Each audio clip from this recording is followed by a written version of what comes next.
comme ça. Hein. Pas perdre le sens du drapeau jaune, il faut absolument respecter son usage. C'est-à-dire... Gérard Brondy, le directeur de course adjoint, donne ses consignes. Devant lui, quelques-uns des 200 bénévoles de l'organisation. Il est 10h30 et dans moins de 3 heures, la plage de Graillan va accueillir une épreuve de quad pour la première fois depuis la création de l'événement en 2002. Mais Laurent Cluzobon, le président du motoclub des Estais, le club organisateur, est inquiet. Les vents violents ont accentué les effets de la marée. Il va falloir nettoyer la plage et tous les bras sont les bienvenus. Une armée de bénévoles qui découvre bientôt un spectacle saisissant.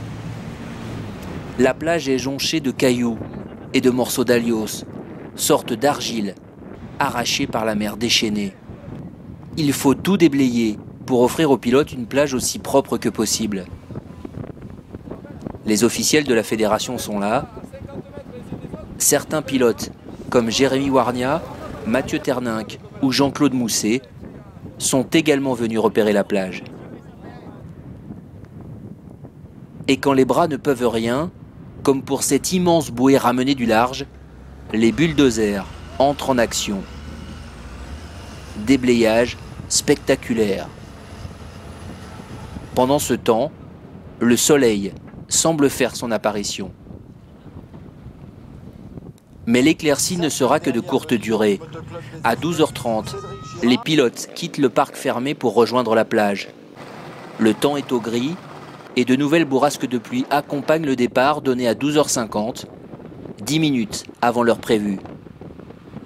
Pour la première fois, une centaine de quads s'élancent sur une plage du Médoc.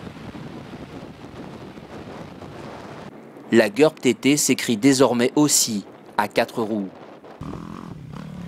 Michel Tranin réalise le all shot et Antoine Cherlin devient le leader éphémère d'une course rapidement prise en main par le favori, Jérémy Warnia. Après une demi-heure, première sensation. Mathieu Terninck est contraint à l'abandon sur casse mécanique.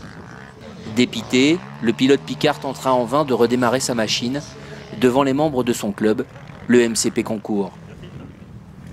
À mi-course, le classement est presque figé. Antoine Cherlin et Kevin Rochereau se sont arrêtés au stand, rapidement suivis par Jérémy Warnia. Sur sa nouvelle Yamaha, le leader du championnat de France ravitaille, mais semble préoccupé par son embrayage et se demande s'il pourra tenir jusqu'au bout. Mais la météo va provoquer un nouveau rebondissement. Poussée par des vents à plus de 70 km/h, la marée remonte dangereusement sur la plage, réduisant la piste à quelques mètres de large seulement.